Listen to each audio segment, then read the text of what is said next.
Hi எல்லோரும் எப்படி இருக்கீங்க? நான் நல்லா இருக்கேன். இது சனிக்கிழமை எடுத்த வீடியோங்க. அபிஷேகத்துக்கு வந்து கொஞ்சம் பொருள்லாம் வேணும்னு சொல்லிட்டு ஈரோடு போயிருந்தேன். துணியெல்லாம் வாங்கி மார்க்கெட்டில் வாங்கிட்டேங்க. துணி வாங்கினதுக்கப்புறம் சரி பூ வேணுமே மாலை வேணுமே அப்படின்னு கடைக்கு போகலான்னு பூ மார்க்கெட் என் ஃப்ரெண்டுகிட்ட கேட்டேன். எனக்கு தெரியாது, என் ஃப்ரெண்டுகிட்ட தான் கேட்டேன். அவங்க பஸ் ஸ்டாண்டுக்கு பின்னாடி போய்ப்பாரு, கமிஷன் மண்டி இருக்கும், அங்கே ரேட்டில் ரொம்ப சீப் அண்ட் பெஸ்ட்டாக கிடைக்கும் அப்படின்னாங்க.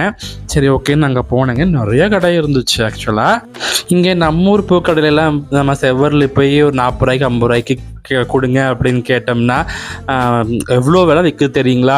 100 ரூபா 150 ரூபா அப்படிம்பாங்க. ஒரு கைப்பிடி அள்ளி போட்டு நமக்கு உதிரிப்பு கொடுப்பாங்க. அங்கே 1 கிலோ பாக்கெட்டே 40 ரூபா தாங்க. நான் போன அன்றைக்கி விலை கம்மியே, நிஜமாலுமே ரேட் அவ்வளோதானே எனக்கு சத்தியமாக தெரியல. 1 கிலோ பூ வாங்கிட்டு வந்து நான் கோர்க்குறேன்.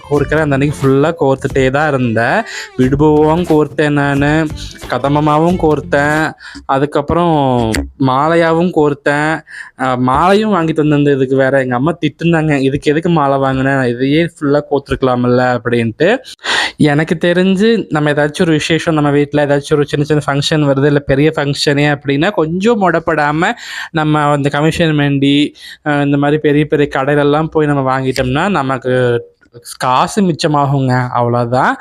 இல்லை பக்கத்துலேயே நம்ம வாங்கிக்கலாம், டைம் வேஸ்ட் பண்ணிகிட்ருக்க வேண்டாம் அப்படின்னா இங்கே பக்கத்துலேயே வாங்கிக்கலாம். அது அவங்கவுங்க விருப்பம் தாங்க. அப்புறம் நைட்டு வந்து அபிஷேக பொருளெல்லாம் வாங்குறதுக்கு சூப்பர் மார்க்கெட் போய் வாங்கிட்டு வந்துட்டேங்க.